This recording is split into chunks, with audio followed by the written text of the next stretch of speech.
Gardner City Council will come to order. I would invite everybody who's in attendance to stand and join us in the pledge of allegiance.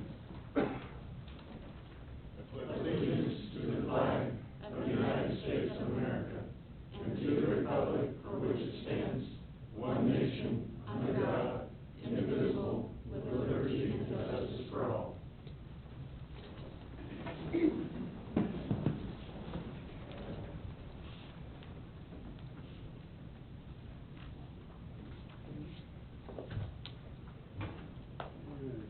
Good evening, everyone. Thanks for coming.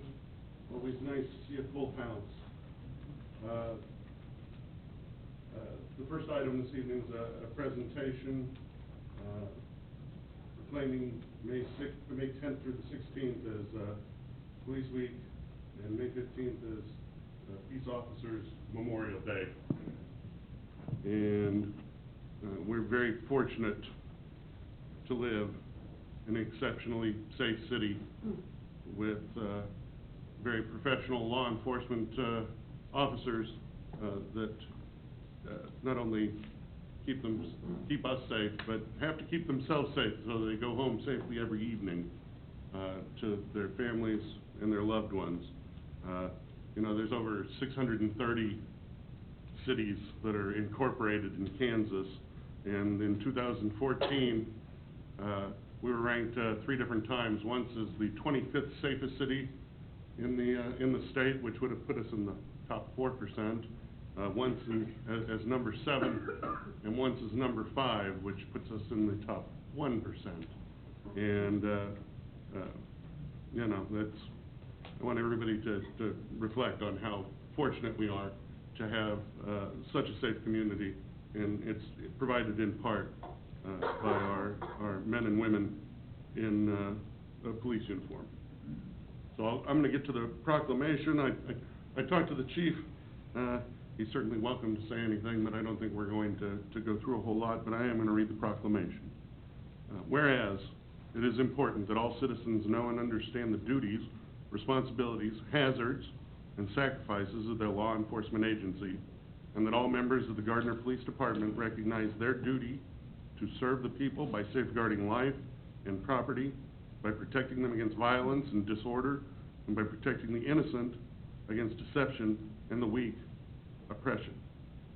And whereas the members of the Gardner Police Department are known for their devotion and dedication to the preserving of the peace and safety of every man, woman, and child living in our fine city. And whereas the police officers of Gardner, Kansas are engaged in a difficult and sometimes dangerous profession, which at times can lead to injury or even death. And whereas author Edmund Burke once stated, all that is necessary for evil to triumph is for good men to do nothing. The police officers of Gardner, Kansas unceasingly provide a vital public service to ensure we do sleep peacefully at night. Now, therefore, be it resolved that I, Chris Morrow, Mayor of the City of Gardner, Kansas, do hereby proclaim May 10th through the 16th, 2015 as Police Week, and May 15th as Police Officers Memorial Day in the City of Gardner, Kansas.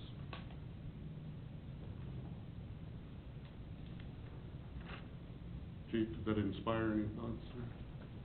No? Very good.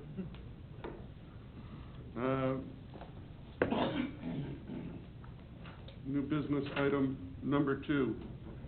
We're going to have a little presentation for elected official liability training. It's great to see so many of the members of our boards and commissions in attendance to come in and watch us as well. We've got Todd Foster with Midwest Public Risk here, and he's going to introduce Courtney Koger, who's no stranger to the chambers here. I've seen her presentation twice before, and it's always edifying. Thank you. Good evening, everyone, and we consider this quite an honor to be in front of you. I work with Midwest Public Risk. I am the risk manager there, and I've been working with the city the last several months. And before I get started, I just want to commend your staff. Had a great start with them. They're really dedicated to doing a good job. I would like to thank you for taking time out of your busy schedule to allow us to put this training in front of you. If you talk about Liability exposures for any city government, it's a long list, and unfortunately, elected officials fall within that realm as well. Tonight, what we'd like to do is we're going to show you a relatively short DVD. It's on the topic. I will cue you up. Some of you have seen it before, some of you have not. It's produced by a much larger pool than ours in Colorado. They have a video production department, and it's actually primarily elected officials playing the roles, so don't get too critical about the acting abilities that you're going to see. But it's a very nice job of kind of rolling the major issues into a ball. And after that, Courtney Koger, as the mayor pointed out, some of you have seen before, she's been our corporate counsel for about the last 9 years. She has all kinds of different backgrounds that come into play on this. She's a partner with Q-Tech Rock, and she's very well versed in the insurance industry. So without further delay, I'm going to go ahead and we'll get the video started. Courtney's going to do a short presentation, and by all means, if you have any questions, she would be more than glad to field them for you. Thank you. Thank you.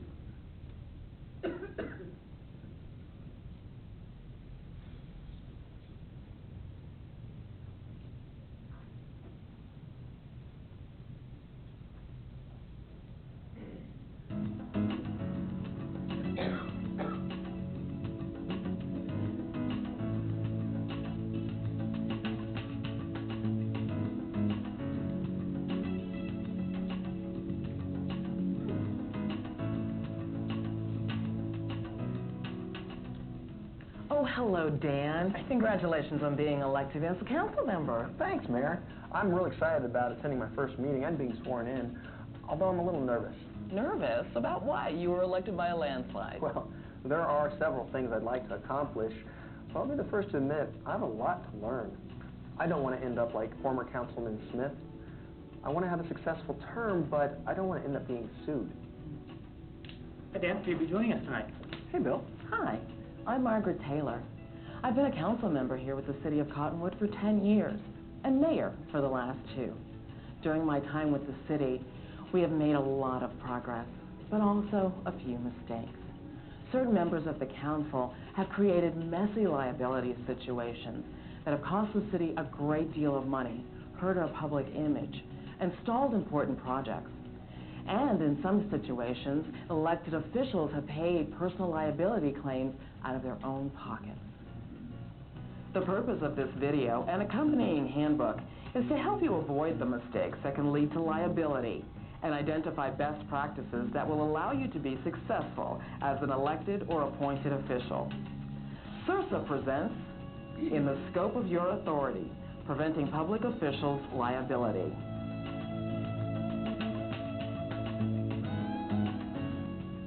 That's a lot of good information. Well, thanks, Bill. I'll see you tonight. All right. Oh, Mayor, do you have a few minutes to discuss some of those past mistakes? Sure, Dan. Come on in. Have a seat. Thank you. You referred to Councilmember Patrick Smith. He promised during his campaign he would never allow Megamart to build a store in Cottonwood, and he was pretty vocal about it. Stay away, Megamart! Stay away, Megamart! I've had similar opinions about giant retailers, although I haven't been as vocal as Mr. Smith. Where'd he go wrong? Well, I don't think he ever accepted the fact that as an individual council member, he really didn't have the authority to act on his own. That's why Smith was never able to get anything done. He was pretty vocal about the few issues he was interested in, but rarely worked to build consensus within the council. Dan, pretty much everything we do requires collaboration within the framework of our council. Elected officials can't get anything done as individuals. I see your point. So the first lesson is to think and act in terms of we, not I. Apart from a few duties vested in the mayor, the laws that govern our city don't give any powers to individual council members.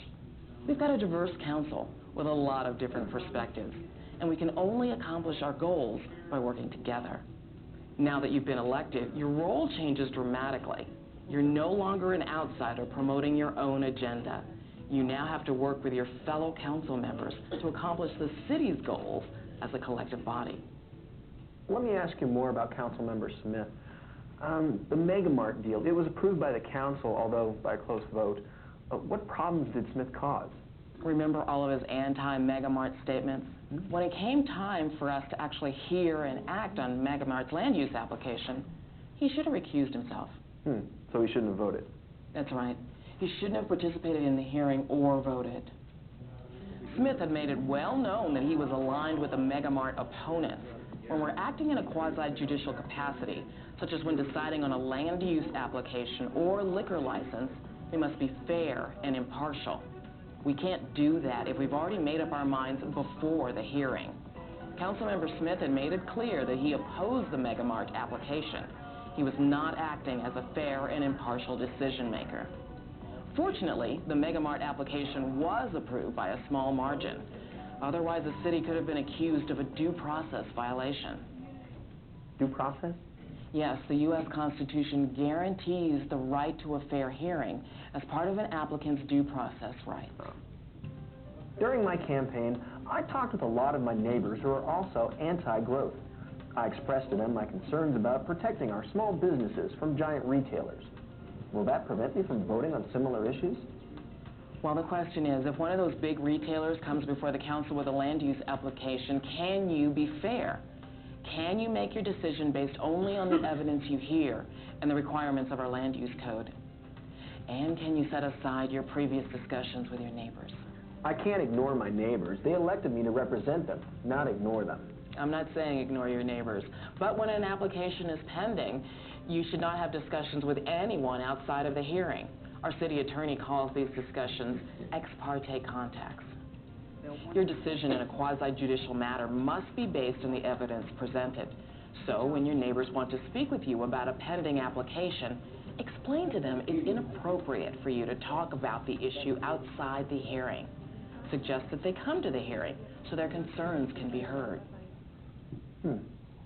Well, last year I called Councilman Miller and asked him to vote no on the pit bull ordinance.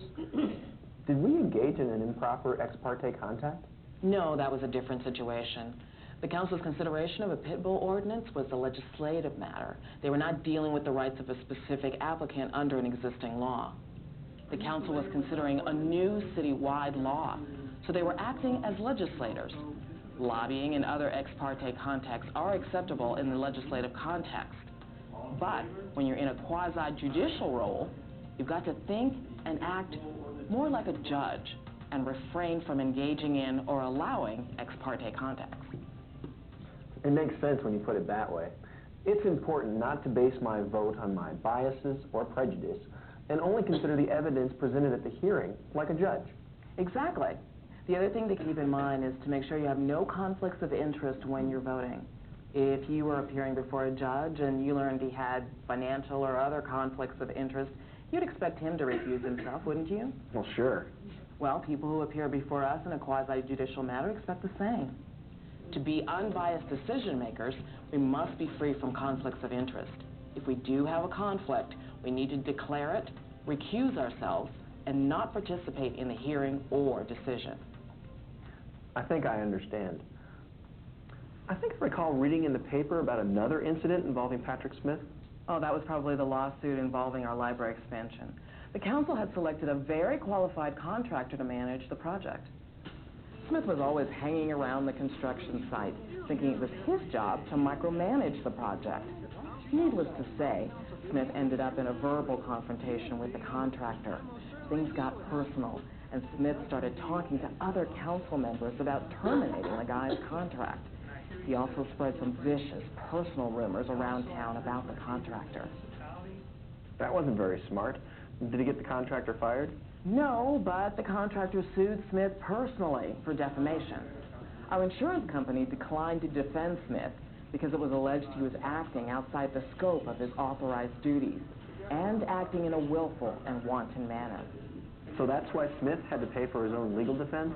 Yes, he was not acting within the scope of his authority as a council member when he started those vicious rumors. I heard he had to take out a second mortgage to pay his lawyers and a large settlement. Smith learned his lesson the hard way. Being outside the scope of one's authority or acting in a willful and wanton manner will result in a loss of liability protections and insurance coverages. That's good, thank you. Now, Patrick Smith isn't the only elected official who's gotten himself in some trouble. Our former mayor, Joe Appleby, put himself in the middle of a personnel issue. I think I remember this case. Tammy Williams was the director of Public Works, right? Didn't she try to stop sexual harassment in the street division?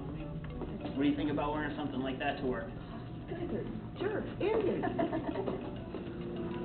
Guys, I've told you about this before. You can't keep doing this. First, I need to see you in my office. In trying to clean up the division, she fired the street supervisor, Bert Simpson. Mayor Appleby, who was drinking buddies with Simpson, was furious and made it his mission to get Tammy fired, and he succeeded. You know, your job can't be replaced. She brought a lawsuit claiming the mayor retaliated against her for trying to eliminate the harassment. The jury awarded her $150,000 in punitive damages that Appleby had to pay out of his own pocket. Wow. What were the key lessons in this case?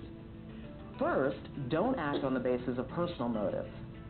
It was obvious Mayor Appleby wanted to fire Tammy Williams to get revenge for his friend Bert, and that was not in the scope of his authority. Second, we need to delegate personnel issues to the city administration. The council shouldn't be dealing with individual employees other than those who report directly to the council, like our city administrator. We should be focusing on the major legislative and quasi-judicial issues and leave administrative matters to staff. And third, never retaliate against someone for exercising their legal rights. Not only is retaliation against the law, but these claims are among the most difficult and costly to defend. We also had another fallout from the Appleby litigation. The press learned during the trial that Appleby was telling a lot of inappropriate jokes, and he was emailing them to the entire council. So the media demanded to see all of the council's emails over several years. Our city sure looked bad after the press got a hold of those. Whoa, I didn't realize emails were considered public records. Sure. While there are narrow grounds for not releasing them under some circumstances, the basic rule is that emails may be public documents that anyone can review. If you don't want something splashed on the front page of the newspaper, we need to keep it out of our emails. At least we're not the only city making these mistakes. Remember the scandal involving Councilman Arnold over in Clarksville after he got stopped for speeding? Yes, he was caught on television yelling at the police officer for stopping him. I cringed when he shouted at the officer, "Don't you know who I am?" Talk about an abuse of power. Yeah. And that brings me to perhaps the most important lesson. As elected and appointed officials, we must use our powers wisely and with civility. To misuse our position is absolutely improper and is not within the scope of our authority. We shouldn't try to put ourselves above the law or try to get some sort of special privilege because of our position. Explain what you mean by acting with civility. Well, as elected officials, we're perceived as holding the most powerful positions in the city. Because of that perception, our words carry a lot of weight. A harsh or ill-considered comment from any of us, especially if made public, can be extremely harmful to our employees' morale, as well as our public image. I once heard Appleby refer to our female employees as the staff hotties. It was embarrassing. Also, we should not participate in or encourage staff bashing in public meetings. We need to keep the focus on issues, not personalities. And then during Tammy's lawsuit, some of the jokes the mayor told during executive sessions were made public. We took another bashing in the press for those. Negative behavior like that can affect our entire organization. If we set a bad example at the top, we can't be surprised when it filters through the entire workforce. I'm so glad we've moved on from those days. Well, this is eye-opening and a little frightening. Do we have any protections from liability? Yes. Fortunately, we live in a state where our liability protections are strong. For one thing, we have an excellent Governmental Immunity Act. Our Public Officials Liability Handbook has a good summary of our liability protections. But to retain these protections, we must stay within the scope of our authority and not act in a willful and wanton manner. You've used those terms before. What would be considered willful and wanton? Well, the actual legal definition is found in the handbook, but basically, it's the kind of conduct that got Appleby in trouble. When he got Tammy fired, he was more than reckless in disregarding her legal rights, purposely trying to damage her career. Do we have any other protections? Sure, we have excellent personal immunities recognized by our courts when acting on legislative and quasi-judicial matters. But we do not have strong immunities when dealing with administrative problems. That's another reason why we need to stay out of administrative issues. Got it. Let the city manager do his job. And finally, we've got good insurance coverage, but that coverage only applies when we act within the scope of our authorized responsibilities and does not apply to punitive damages, as Mayor Appleby learned. I see how these are all interrelated. Best practices, liability protections, and insurance coverages. And each area calls for us to meet certain standards of conduct. As long as we meet those standards of conduct, we should be okay. I think you got it, Dan. Thanks, Mayor. I really appreciate you taking the time to share your knowledge so I don't have to learn the hard way. Thanks for your insight. You're very welcome. And one of the other best practices we've put into place is liability training. We hold a session every year for our council members, boards, and commissions. We have a session scheduled next month. Great. I'll be there. Great. Hey, thanks again, Mayor. Absolutely.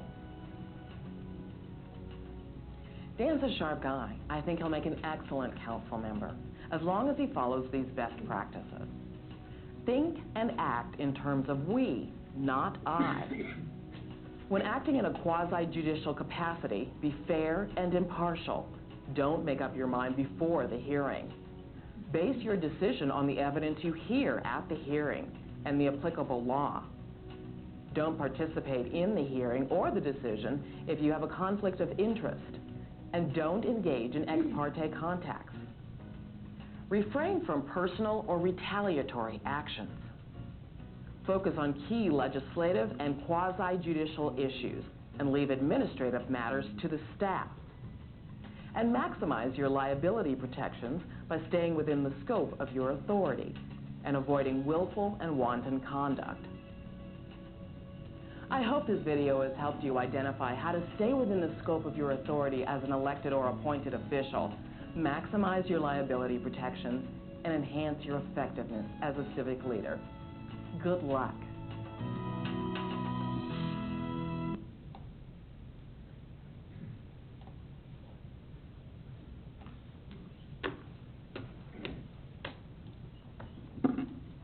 Good evening. I'm Courtney Coder. Todd introduced me, but I'm a partner at Kutak Rock in Kansas City, and I am NPR's corporate counsel, and I'm responsible for interpreting the coverage document, which fortunately I have not had to do with any claim involving Gardner. Courtney, good evening. You can pull that microphone down towards you. Well, I am a little shorter. Sorry. That's okay. There we go. People in the back row are going to have a hard time hearing you without speaking into that. I would not want to be to waste the time and be silent. So there were a couple of things that I was asked to make sure I mentioned tonight, and the film did touch on them. But one is who is covered, and NPR's coverage document, the coverage belongs to the city. The city is what we call the member entity, but it extends to any elected or appointed official or employee who's acting in the course and scope of official duties. So if you are acting as a council member, if you are acting as a member of an appointed board, if you are an employee, then within those duties, NPR's coverage applies to you and you are protected. If you are doing something outside the scope of your employment, and I will give you an example, there is a case pending. This one happens to be on the Missouri side. A deputy in the sheriff's department was working, he was moonlighting with his buddy who ran a private detective agency, and they were investigating something not on behalf of the county, but on behalf of the detective agency, and he was taking a lie detector test from someone, and he drove his buddy to a witness's house, knocked on the door, and introduced himself to the two minor daughters who were at the house as a Clay County deputy, which he says he meant to reassure, but which the plaintiff, who is the very angry mother whose daughters were disturbed at home, is claiming was county harassment. Well, he was very clear in his internal affairs investigation, he was not acting as a Clay County deputy. So the county is sued, as well as the deputy, but NPR's coverage does not reach to him because he was acting outside his official duties. So as long as you are within your official duties and conducting city business, then NPR's coverage can attach and cover you. The other thing I was asked to cover are some of the things that come up time and time again, and we see claims and what you might do to avoid them. You can't completely avoid being sued. It's simply not possible in our society. The goal is to be able to defend yourself if that happens. One of the biggest areas we see come up are employment claims. Someone is unhappy about not getting a promotion or about a change in job duties or about a termination, and the city and the mayor and city administrator or the head of HR or whoever is the direct supervisor gets sued. This is one area where we strongly encourage you, stay out of it. You have HR, you have a city administrator. Let the people who are trained handle the employment or the HR issues. As council members, you really deal only with a very, very few employees who report directly to you. I know the city administrator is one, I believe the city attorney, the finance director, the chief of police, but you should not be hiring and firing or disciplining employees. Simply treat everyone with courtesy and respect, and then let the professionals handle it. Another area where we see a number of claims come up, those are unfortunately law enforcement claims. Someone gets arrested, someone doesn't like being arrested, and the claims start. Those obviously not so much an issue for the council being sued directly, but let the professionals in the law enforcement handle that. It is your job to hire someone who can run the police department efficiently, effectively, and constitutionally. It's my understanding you've done so. Let him do it. Another set of claims that we see coming up are land and property use claims. These can range from zoning or permits or improvement districts with taxes. They can also arise out of actual property use, where, for example, the water system, there are pipes or ditches or trenches that flood or create problems. Those are issues where, if it's the council acting, you are probably acting in what they just called a quasi-judicial function, where you're hearing a land use application, something like that. The rules in the film are excellent.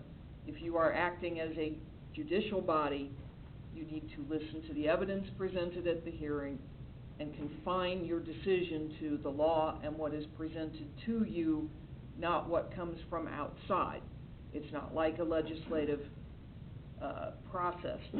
For things that come out of the city's use of property, again, you want a good maintenance system on your sewer, you want good maintenance on the water, you hire professionals and you put in place policies that let them do their job, and that is the best defense you can have, is to prevent the claims from coming up. Another one that comes up frequently is public records claims. Now, I just saw over the weekend while I was out of town that the Attorney General of Kansas has said that your personal email accounts are not public records.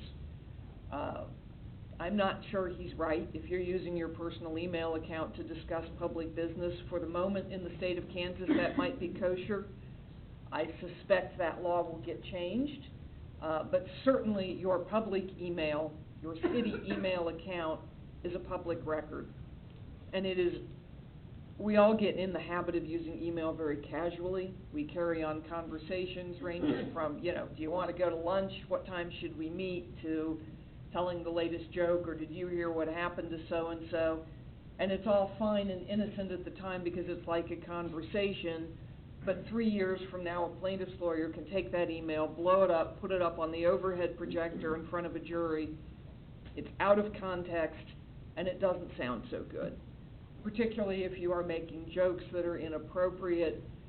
I know we've seen a number of instances pop up in the press of someone forwarding racist or sexist jokes on a public email system.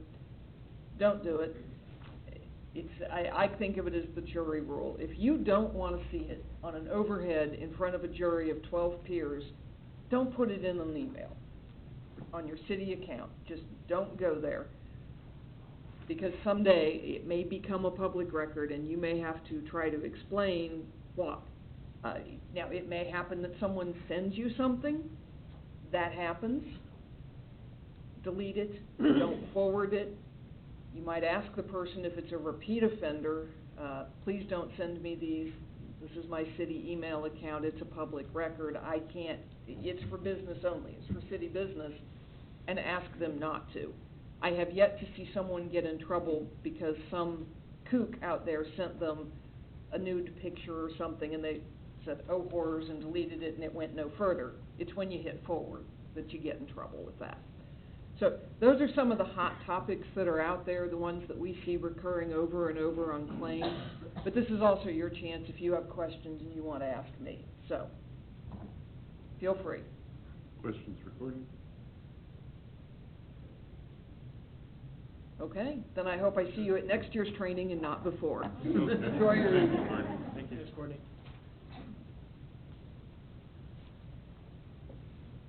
Okay, next up, Core Coma training. Jeannie is going to talk us through some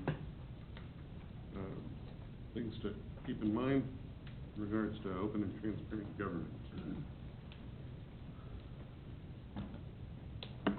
Good evening, Jeannie. Good evening, Mayor and Council. Tonight I'm going to review Open Meetings Act and Open Records Act. This is part of the annual training that goes along with the liability training you just received. The Open Meetings Act is established by Kansas Statute 75-4317. And they establish who is subject to the Meetings Act. That includes our City Council, all of the boards and commissions that are established by the Council, and any of the committees, if the council were to establish any subcommittees or any committees that we would establish as the boards and commissions, all of those would be subject to the Kansas Open Meetings Act. These meetings are required to be open to the public. The Act establishes what a meeting is. It's a gathering or assembly in person through the use of a telephone or any other medium for interactive communication by a majority of the membership of the body for the purpose of discussing the business or affairs of the body. All three conditions must be met to have a meeting. However, it is important to be cautious of public perception. So it's important to be aware when you have a quorum of governing body members or board or commission present that it might look like a meeting even if you're not discussing affairs of the body. The Act also establishes what serial communications are, and that's interactive communication outside of a noticed meeting that collectively involves the majority of the membership of the body, shares a common topic of discussion, and is intended by any or all participants to reach an agreement on a matter that requires binding action to be taken by the body. It's best to avoid emails between all members of a body or reply all emails discussing matters of the body. These can be construed as a meeting. If you're needing information to be sent out for informational purposes to the entire body, that's best done either by sending Cheryl or I an email, and we can send that information out, and that kind of helps us keep on track and not misconstruing a meeting. Jeannie, can I ask you a quick question? When you say majority of the body, is that a majority of the body or majority of the quorum of the body? I think it's a majority, a quorum of the body, or a majority. A majority of the body. It used to be, it used to be a quorum, but now it's been changed to a majority of the body because you can change the quorum requirements than are required by state law, but the minimum is a majority, so they changed the statute. So Great. couple years ago, right? The Act also establishes information about notice. Meetings are not required to be noticed according to the Act. Individuals must request notice of meetings, and the requests are valid for 1 fiscal year. Those requests can be made verbally or written, and the city must notify individuals of expiration before terminating notice. Now, the city does notice public meetings on our website and through eBlast. The act does not address meeting procedures, and agendas are not required according to the Open Meetings Act, but if we create agendas, they must be made available to everyone, which we post on our website. The public does not have a right to speak according to the Open Meetings Act, and no secret ballots are allowed. The act also stipulates executive sessions and what's allowed. Executive sessions permit discussion of certain matters outside of public view. An open meeting must be convened first. No binding actions can be taken, but a consensus is allowed. If a consensus is achieved, an open and formal vote must be taken in open session. The motion for executive session must state the justification, the subject matter, and the time and the place the meeting will resume, and all of this must be noted in the minutes of the meeting. This is a partial list of subject matters that are allowed by state statute: personnel matters of non-elected personnel, attorney-client privilege, and preliminary discussions relating to the acquisition of real property. The Kansas Open Records Act is established by statute 45-215. It provides for the procedure for the public to view and make copies of governmental records. It also defines and categorizes these records, and it states that all public records shall be open unless otherwise provided by statute 45-216A. Public records are any records that are made, maintained, created, or possessed by a public agency, and this is in any form, including electronic storage. What is not a public record? Records that do not exist at the time of the request, or records that must be created in order to fulfill a request. So a public agency is any of our boards and commissions of the city are considered part of the public agency, and obviously the city. Individual members of the board or commission are not a public agency, and records made or maintained or kept by them are not public records. And as Courtney mentioned, the Attorney General just found that their individual private email addresses are not open records. However, your city email address is open record. Records requests may be made to the city clerk, and the requests have to be responded to within 3 days. There are 3 acceptable responses within that 3 days. One is providing the records to the requester. Second is to let the requester know that their request is under review, and the records, if permitted, will be provided at such time. Sometimes it takes a while to find the records. And then the third is that the request is denied and a detailed explanation for the denial. The public has the right to review all public records unless closed by law. Some records are closed discretionarily and some are mandatorily closed. And that's all stipulated in the statutes. That's the end. Well, thank you, Jeannie. Questions for Jeannie about the court film information that was, that she shared? Just as a clarification, Jeannie, there was a question that was raised by someone else regarding this, and I just wanted to get your thoughts and maybe the thoughts of the council on this as well. Just as a means of best practice, if you get a blast communication from city staff, and we get those on a pretty regular basis, asking us for availability for certain times or to get us information like agenda items and things like that. It's fine to get the one-way communication from staff. The problem and the issue that you have is when you send a reply all back on a specific item on that agenda. Is that correct? Something that would be before the body for the next meeting. Yes.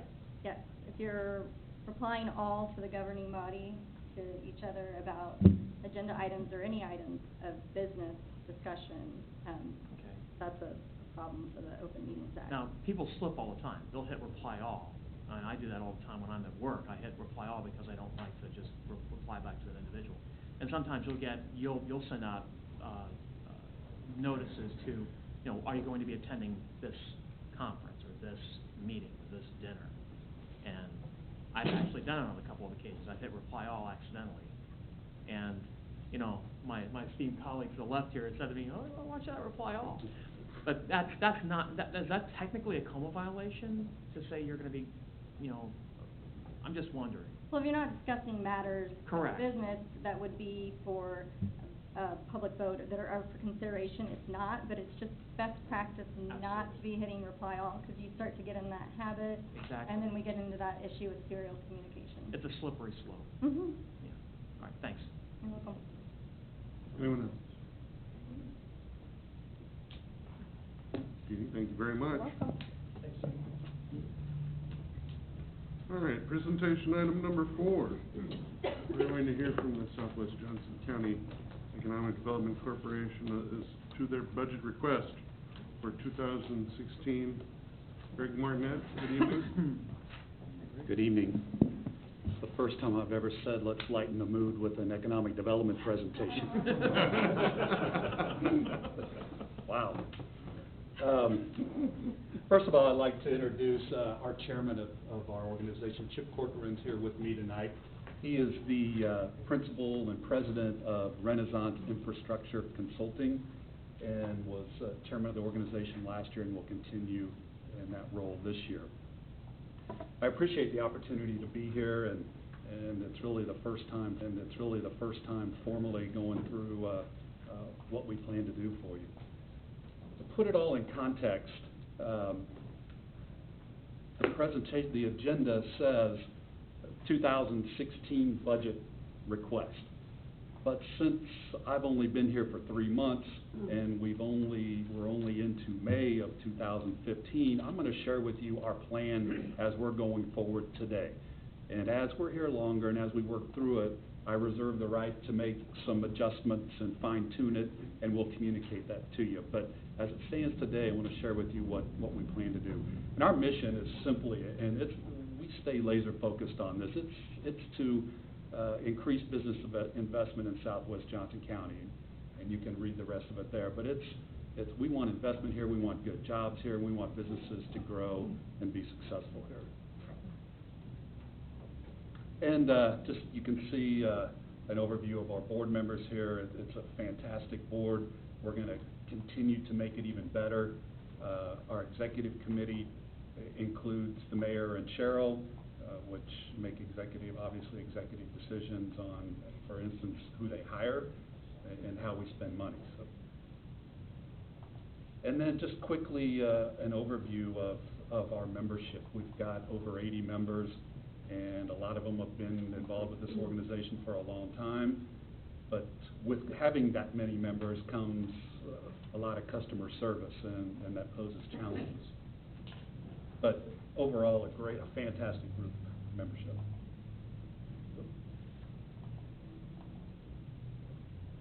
Now I'm going to run through our scope of work here, and having not talked to you about economic development before and not knowing your individual levels of understanding, please don't hesitate to interrupt me and ask a question if there's something here you don't understand, or for sure if there's something you want to talk more about at a later date, just give me a ring. Priority 1 is for us, and we drop everything when this happens, is when we get inquiries or requests for information from companies that are looking to make an investment out here. We respond to all those prospect inquiries, and we don't always know who they are, but we still have to do it. We may find out later it's really not somebody that we want, but the initial response is always required. We will lead the prospect site and community tours after we have proposed appropriate sites for them. We develop the proposal preparations and presentations. We assist in the incentive evaluations and preparations as well as the negotiations. And we'll provide an annual report to you, a printed report on the volumes, types, and outcomes of those projects. And as we go through these priorities, I'm going to show you with how we're going to measure that. And initially here, that'll be measured in an annual report that's printed, handed out at our annual meeting. But in the meantime, we're consulting with Cheryl and your new ED professional, and with you as we're going through this whole process. So it's not at the end of the year you'll all of a sudden see all these projects. So, and we're gonna work out, the mayor and I talked about it today, how often I communicate with you. I think in the past, it had been a monthly report, and maybe it wasn't always monthly, but my preference is to come perhaps quarterly, where we can talk in person and we can communicate back and forth and probably have a much better outcome of what's going on, and we can work that out to what your preference is. Priority 2 is business retention and expansion, and this has been something that you know, it's always so important in economic, and you'll hear numbers that 80% of your new jobs come from existing businesses, and you could probably argue that, but it's still, it's extremely important, and we take it very seriously. We will have an excellent program. We will attempt to meet annually with every industrial company in Gardner, and I say attempt because they don't always want to meet with you. And so what we'll do is we'll send out a letter initially, and we will follow up with emails, with telephone calls, and we have a formula for how long we bug them before you know, we don't get a response. But what I've seen in the past is some of those that don't feel a need to meet, don't want to meet, don't understand it, and this has happened many, many times, is they keep that on file. They keep our contact information, they'll keep that letter, and then when something comes up, they'll call us, or they'll give it to a consultant that's handling their expansion. And so we'll at least make that contact, and we'll attempt to meet with every one of those. Now, we won't come into the community and meet with a company without telling you first. And by you, I mean Cheryl or the ED professional. They'll know that we're going to be there.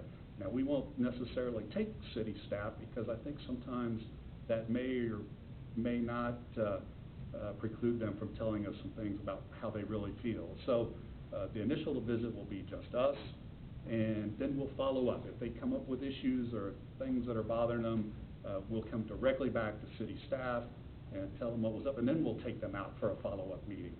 And again, we'll report on that on whether it's an annual report or quarterly, whatever we decide there, but we'll tell you the volume of those calls, what types, and again, what outcomes.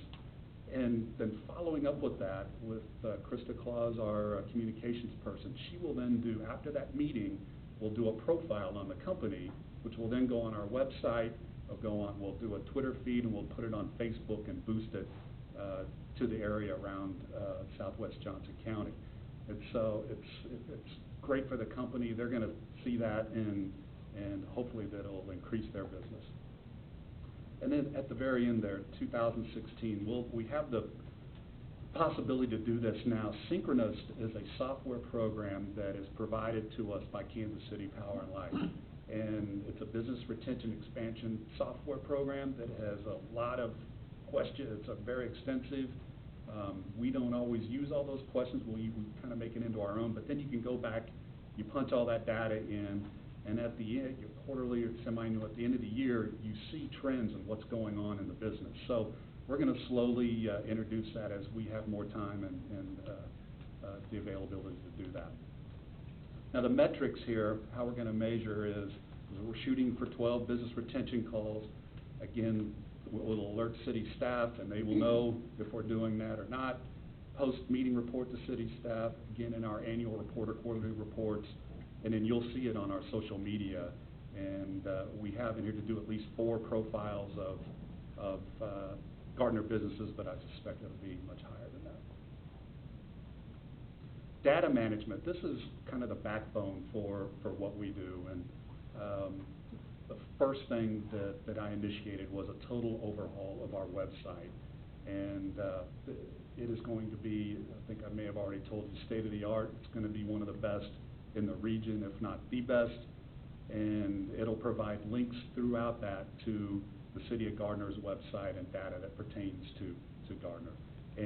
But that will not be done without Cheryl's approval. So she'll know, and she'll say, yes, that's good, or let's don't do that one. So it's all with communication with city staff. Updating and maintaining our site and building databases, just it's a basic economic development strategy. You've got to have your land and buildings out there. More people are looking online before they call us. in identifying which sites will fit their needs. LOIS stands for Location One Information System, and that was something that I actually started back when I worked at Utilicorp years ago. It was to put, back when we were just getting laptops and having the room on a hard drive, to put sites and buildings, so when we traveled to meet with consultants or businesses, we could pull it up on a laptop and show them. So we have access to that. We pay a small fee to Kansas City Power and Light for that. Xceligent is kind of the same thing, only with much more data, and we pay for that as well and make that available to you. But a key part and a very timely or time-consuming part of what we do. The most important thing now that we have found for people making site location decisions is availability of workforce and having trained workers. And so as a consultant that the mayor and Cheryl both know, Janet 80 says you need to own workforce data, and we intend to do that. And we're working through several different agencies now to collect all that data as it pertains to Southwest Johnson County and have that readily available, easy to find on our website. And we're getting close to having that done. Providing demographic data is very easy for us. We get requests all the time, whether it's from city staff or local businesses or people looking at this area. The key that gets us ahead there is providing them future growth data.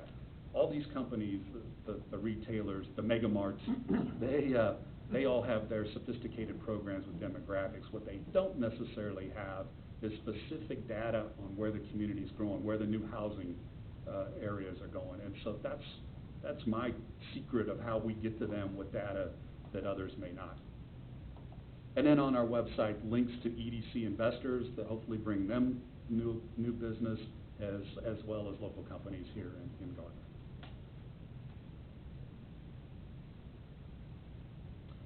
Now the metrics and measurements. I hope to do if you'll allow, a overview at a council meeting of our new website to show you kind of the things I just explained and how it works. The second bullet is, I set an annual printout of available sites and buildings to city staff, but we can provide them at any time. If they want to see all the buildings of a certain site, we can print that or PDF it and email it over, but it's something that we can provide at any time that then it measures that we have that all in there and up to date.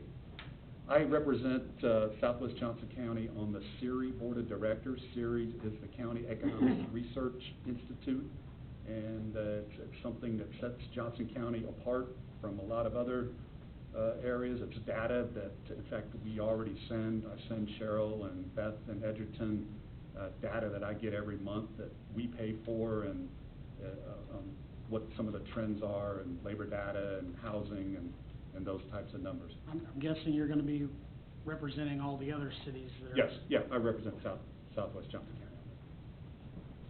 County. Again, providing a measurement, provide demographic data for city staff as needed. Provide Is that demographic information, is that just census information? No, it's the one we get into a little more updated than that. But we also can get pro forma demographic data as well. All right. Then we provide the city staff with a Gardner trade area profile annually, and I think we just got those a couple of weeks ago, and I sent that over to Cheryl, and that's, again, something that we pay for, that CERI does for us. And as I said, we provide links to Gardner's website where appropriate. You'll easily be able to see those. Business recruitment and marketing. This is the big one, and this is kind of an art and a science, and a lot of experience that goes into this, and a lot of intangibles. And I'll run through this quickly. We're going to actively recruit targeted retail, office, manufacturing, and to some extent logistics operations. And by targeted, there's lots of different ways to target businesses. You can spend a lot of money on real sophisticated studies. What we're going to do right now is rely on my 25 years of doing this and my analysis of the communities, and also my talks with you all and what we need, and it's pretty obvious right now for us just getting started what we need to go after, and so that's what we're doing, and maybe as into next year we can do a more targeted study of exactly what type of manufacturers we want to go after. one of the most important things is maintaining and leveraging our key partnerships. And you see there, Kansas City Area Development Council, the Kansas Department of Commerce, Burlington Northern, Santa Fe, and Kansas City Power and Light. And I understand Kansas City Power and Light does not provide your electric service, but they're providing a lot of funding for us to be able to do things that you benefit from. And they are a great partner. Cheryl and the mayor were at a training session with Janet 80 just a couple of weeks ago. They were kind enough to allow them to come with all the rest of it, and it was, I think, well worth the free admission. She's excellent, and hopefully we'll hear more from her later. But one of the things I'm most proud of, and I lean on more than anything, is our relationship with the Kansas City Area Development Council. They spend between $2 and $5 million a year marketing the Kansas City region, and it's crazy for us not to leverage that, and we do. And I will frequently go with them on trips to talk to consultants and site location decision makers. Fostering excellent relationships with the brokerage and development community is obvious. Maintaining constant contact with city staff regarding project activity, you have to do that. Work with developers to identify potential investment opportunities. Cheryl and I have done a tour and looking at vision, and the mayor and I have also talked at length about specific opportunities within the city and what the vision is there. Something that's just new that I think that we really take advantage of better than a lot of areas is utilizing social media to promote investment opportunities. And then we'll represent Gardner and Southwest Johnson County at KCADC and KDOC events and functions. We communicate opportunities here to site location consultants very frequently, and coordinate the Southwest Johnson County public information officers getting together for positive communication outflow. That is something that we have done. In fact, they are meeting on Thursday morning at 10.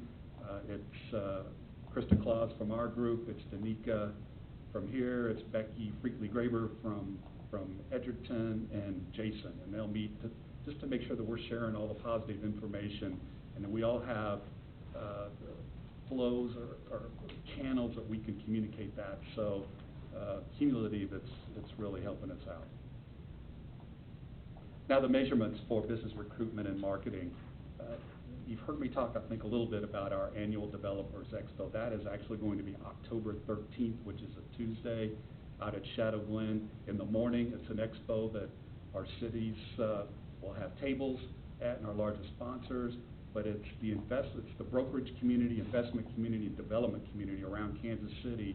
Well over 100 folks that'll